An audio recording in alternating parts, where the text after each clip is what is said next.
ole thlir tu te zawa in chibai le vek ole ei karen le are sa hian in an na dewan neya chu an om lovin an nin om ei thil dang tam tak chu an om le min chim ne lu tu ka wangte min zar ne lu tu ka wangte an nin om thin ma se are sa le karen hi chu an om lo zeu chung po hian an nin om man om reng se an du om chu tiang chu ani ti chuan hei are sa hian sa se ka lo ti hla alo sa lo maya voina ka mu chuaka a on an hen email don hen kan hre khopa ti chuan hi sa se o ti kha karil ruwa alo om wang maya a o ni na tak pochuak thei tur hla nia ka hriat kha ani a chuan kan zong ri stopa chuan alo om tareng boka chuan karil ru ala ngal kamit ala ngal nal mai ni chu tuna hian ron react katumani lungrun pui ti kan react don ni yang po ni se kan ngai thla anga kan ngai thla pain kan soi chho zel don nia la fans tan aw na sokot mai rs hi chu adang dai ka ti em na chu midang tam tak hi chu studio an zai te hi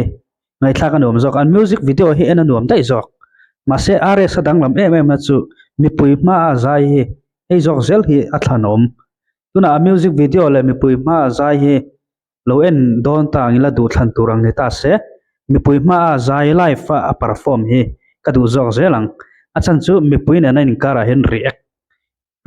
om thina chu react chu ke chu a munam ka ti ka lo mur chui zer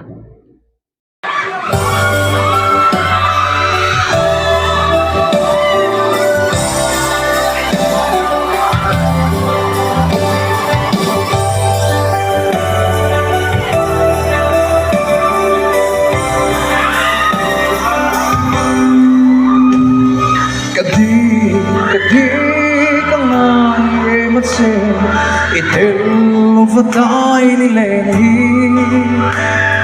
ahar nge ke kata kadi nang so lo chu katon hia ting so an ong lo nang so ka thang ber che helai tak hi lo ngai thlaro rs oni na dik tak aron chuak don ka dream angin aron sa don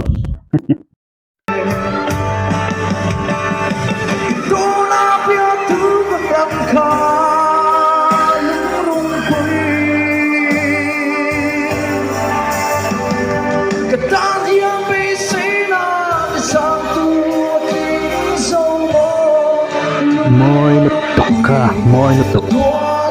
be se ang chi ti top lokang i soyang khan ka be se ang chi na ron sat so ning ka ria he la hi mizo hla chuanin ka du ber pol ania i hei soft rock ang te ulek ani anga le ka pui ni chi silo soft rock ang te ulek alo ni ta a chuan alhla hi ka feel vong ve thin nen ka ria ne amara chu ei aruk te hian du khop lo na te hi ka lo nei thin alhla thu hianin angen ngol sia ma se chu mi ngen ngol o tak chu asato tu te a hianin ka hrep ha chi thin lo ani chon are sa hian sa se hi kan ti khop maya chon voina kan sar sa lo am chi renga hei tuna chuanin ka du khoparon satu ka tong leta kalom khop mai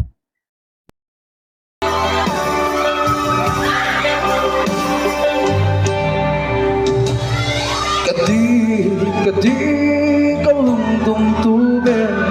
katan rinom zela kadhin lai ling nge ya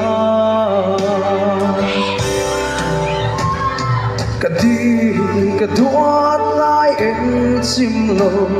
katona parang vul zela tu ten ka soi nam se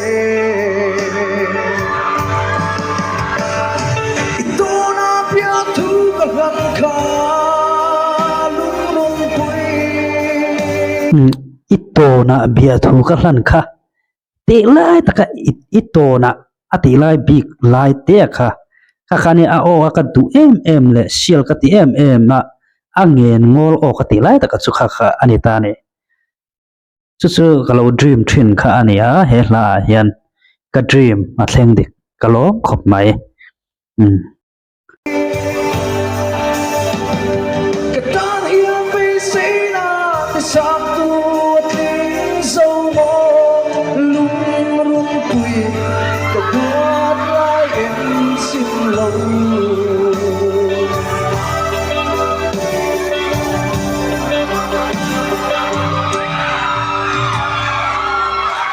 cái lỗ đấy ei khovel pum huap point han ngai tu ta ila milar kan tiang chi ho hi stage sa perform te poi an om nual thina ne chuta chuan kan van nei em na mizo ta kan van nei em na chu tuna rs alo chuak ta het thiang khopa mi pui chhai zei ti mayang tiang chi hi chu khovel pum huapa po hianin an tam lo nin ka hria hey studio an zai music video pa ngai tak an ron siama an zai hemi a hi mu kan du zok tlang pui mai the ma se are social na adang lam na takachu mi pui ma a zai hi ani chu amu nom zok angai nom zok zel ni hen ka ria enge reaction mi pui na asiam thiam na lai tak mai hi adang lam na ni a khovel pum huap chuan avalar nga alar chu ni deuh ti to maya hei rampon atang te pan ron react chu ni to maya chu ti khop chuan social media khovel hi alua ne ane chu achan ni per lang chu pathiam mal som na pialama hian ama hiya ahun le amun ria mi pui va chai zeu hun mo va tok zeu hun kha em chu chuanin athlen san tir le zual zel don alai a toy lutuka akham om lo ka tia enga tinge mo alak mon lo o ti ka ril ru alo oma ngai thla ka kham om lo ani hemi zo apo hianin ke chu langai thla non le ka duwa voi khat ro ngai thla he chu ka kham lo deu le ka ni abik takin he hla sak pe hi chu hemi icon atel ma a khanin khothlang zai thiaman zonna kan khata khanin alo satoa khapoka athiam chu khati thawa maro chu mipui ma zai na ngei lo chu chu kadu chi alo dewa mipui ma zai na hi ka soi tong kan kadu em ma tin rs he rin phak bakin ama hiam boruak alo nei hei ka channel te po channel te reu te la nia chuta chuanin comments ka don tamber chu rs awanga sap ti kha ane ka comment don tamber pol chu wangin ahu hang hi atelo ahu hang hi alian zoram khovela chau po ni lovin khovel pum huwa pa po hen alo lian ane ti kha ane